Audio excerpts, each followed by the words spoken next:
Hello friends, welcome to my channel happy cousins kitchen. எல்லாரும் எப்படி இருக்கீங்க? இன்னைக்கு ஒரு ரெசிபி வீடியோ தாங்க பார்க்க போகிறோம். ரொம்ப ஒரு ஹெல்த்தியான ரெசிபி, மில்லட்ஸ் தோசை மாவு எப்படி பண்ணுறதுன்னு பார்க்க போகிறோம். இந்த மாவில் நீங்கள் இட்லி, தோசை, ஊத்தாப்பம், பணியாரம் எல்லாமே பண்ணலாம். ரொம்ப நல்லாயிருக்கும், டேஸ்ட்டும் நல்லாயிருக்கும். ஹெல்த் வைஸ் இது உங்களுக்கு ஒரு நல்ல ஆப்ஷன் பிரேக்ஃபாஸ்ட் டின்னருக்கு. வாங்க ரெசிபி பார்க்கலாம்.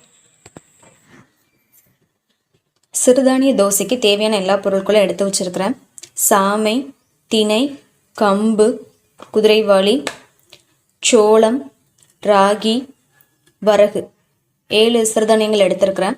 நீங்கள் உங்களுக்கு எது அவைலபிளாக கிடைக்குதோ, ஒன்று தான் இருக்குது 2 தான் இருக்குன்னா அது மட்டும் எடுத்துக்கோங்க, ஒன்றும் பிரச்சனை இல்லை. இது எல்லாத்தையும் ஃபஸ்ட்டு ஒன்றா கலந்து வச்சுக்கிறேன். எல்லாமே 200 to 250 கிராம் இருக்குது. இது எல்லாத்தையும் ஒன்றா கலந்துக்கோங்க.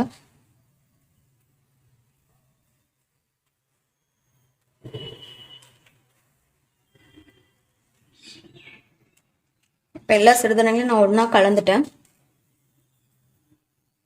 இந்த இதில் வந்து நீங்கள் மாவு அரைக்கிறப்போ இட்லி, தோசை, ஊத்தாப்பம், பணியாரம் எல்லாமே பண்ணலாம். நான் உங்களுக்கு ரேஷியோ அளவு சொல்கிறேன் எவ்வளோன்னு.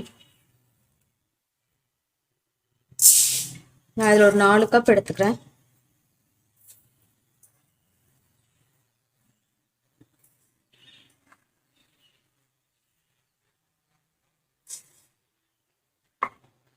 இந்த மில்லட்ஸ் 4 கப் எடுத்திருக்கேன். இதுக்கு 1 கப் வந்து கருப்பு உளுந்து சேர்த்துருக்கேன்.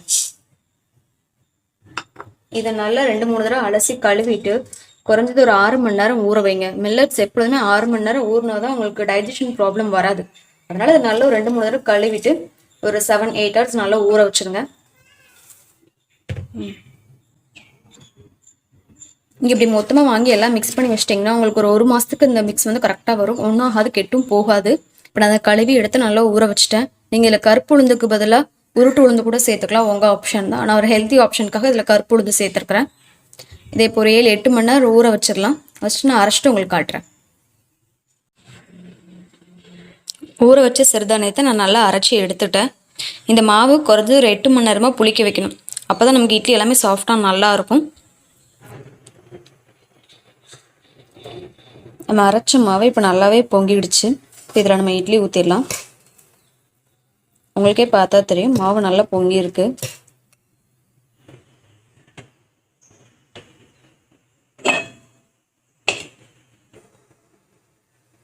ஒரு 7-8 நிமிஷத்தில் இட்லி வெந்துடும்.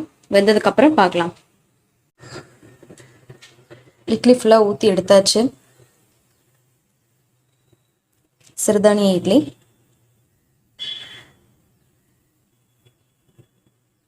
ட்ரை பண்ணி பாருங்கள், ரொம்பவே நல்லாயிருக்கும். சிறுதானிய தோசை மாவில் இப்போ நம்ம ஊத்தாப்பம் பண்ண போகிறோம். அதுக்கு நான் இங்கே ஒரு காய்கறி துருவல் எடுத்து வச்சுருக்கிறேன். கேரட் துருவி வச்சுருக்கிறேன். அதில் வெங்காயத்தை பொடிசு பொடிசாக கட் பண்ணி போட்டிருக்கேன். மல்லி இலை, இந்த காய்கறிக்கு தேவையான உப்பு போட்டு நல்லா கலந்து வச்சுருக்கிறேன். வாங்க ஊத்தாப்பம் பார்க்கலாம் எப்படி பண்ணுறதுன்னு.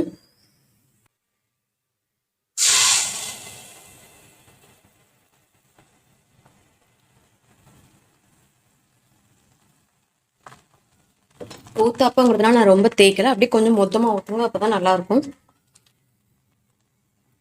இதுக்கு மேலே இந்த கேரட் துருவல்,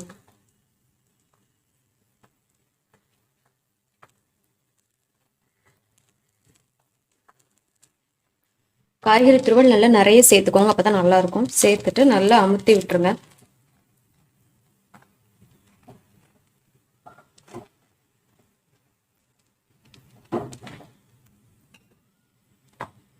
இதுக்கு மேலே இப்போ நான் இட்லி பொடி தூவிக்கிறேன்.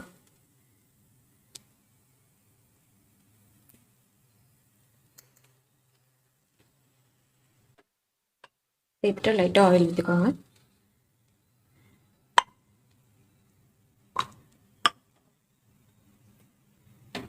இட்லி பொடி வந்து உங்கள் ஆப்ஷன் தான், வேண்டாம்னா வெறும் காய்கறி துருவலே போதும். நம்ம இதில் இட்லி பொடி போட்டிருக்கனால இதுக்கு தனியாக எந்த சைட் டிஷ்மே தேவையில்லை. இப்படி சாப்பிட்லாம் ரொம்ப நல்லாயிருக்கும். சட்னியோ எதுவுமே வேண்டாம், சும்மா சாப்பிட்றதுக்கு இது ரொம்ப நல்லாயிருக்கும்.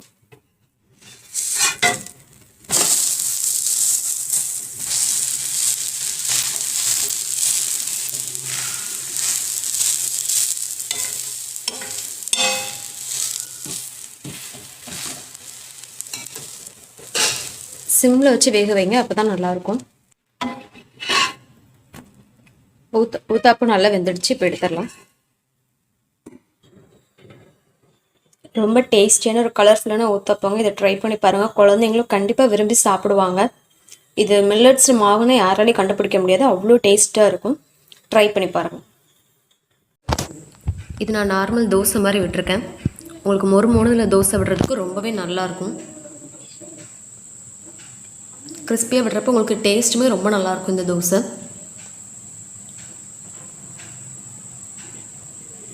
தேங்காய் சட்னி எல்லா சட்னியுமே இதுக்கு காம்பினேஷன் ரொம்பவே நல்லாயிருக்கும் இந்த தோசைக்கு.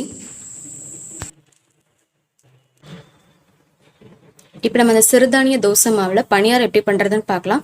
அதுக்கு நான் ஒரு கடாய் வச்சு அதில் ஆயில் விட்டுருக்கேன் 2 டேபிள் ஸ்பூன். ஆயில் கொஞ்சம் ஹீட் ஆனதும் கடுகு சேர்த்துக்கலாம்.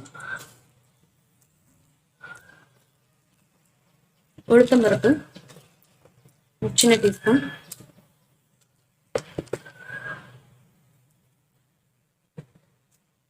கடலைப்பருப்பு 1 டீஸ்பூன், ஒரு பச்சை மிளகாய் பொடியாக சாப் பண்ணி வச்சுருக்கேன்,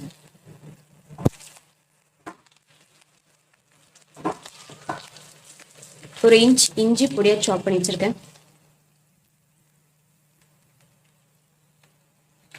இதை நல்லா ஃப்ரை பண்ணிக்கோங்க. பச்சை மிளகாய் இஞ்சி உங்களுக்கு நல்லா ஃப்ரை ஆகி வரணும்.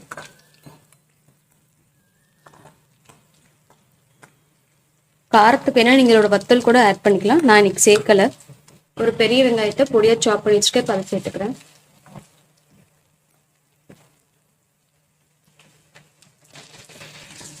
வெங்காயத்துக்கு மட்டும் கொஞ்சம் உப்பு ஆட் பண்ணிக்கிறேன். மாவில் ஆல்ரெடி உப்பு இருக்குது, இப்போ பார்த்து சேர்த்துக்கோங்க.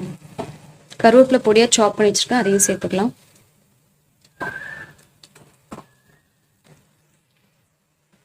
நல்லா ஃப்ரை ஆகிடுச்சு. இப்போ நம்ம அடுப்பு ஆஃப் பண்ணிவிட்டு இந்த மிக்ஸை நம்ம சிறுதானிய தோசை மாவில் கலந்துடலாம்.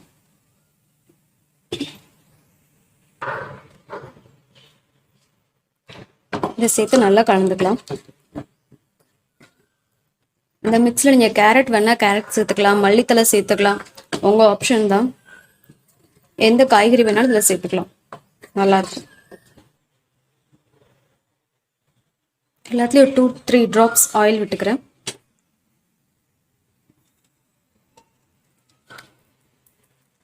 ஒரு சைடு நல்லா வந்து திருப்பி போட்டுடலாம்.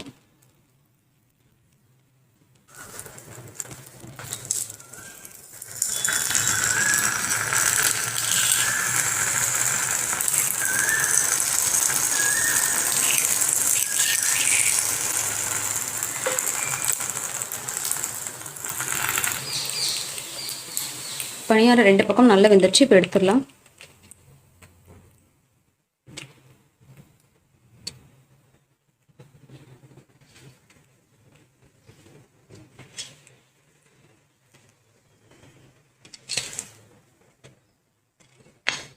இப்போ நம்ம மில்லட்ஸ் பணியாரம் ரெடிங்க. ரொம்ப ஹெல்த்தியாகவும் இருக்கும் அண்ட் ரொம்ப டேஸ்டியாகவும் இருக்கும். ட்ரை பண்ணி பாருங்கள். ரெசிபி பார்த்துருப்பீங்க. ரொம்பவே ஒரு சிம்பிளான ரெசிபி தான். இந்த மிக்ஸ் நீங்கள் ரெடி பண்ணி வச்சுக்கோங்க. உங்களுக்கு ஒரு 1 மந்த் நல்லாவே ஓடும் அண்ட் உங்கள் வீட்டில் எல்லாருக்கும் ரொம்பவே பிடிக்கும். நமக்கு ஒரு ஹெல்த்தியான ரெசிபி சாப்பிட்டு ஒரு திருப்தி இருக்கும் பிரேக்ஃபாஸ்ட் டின்னருக்கு.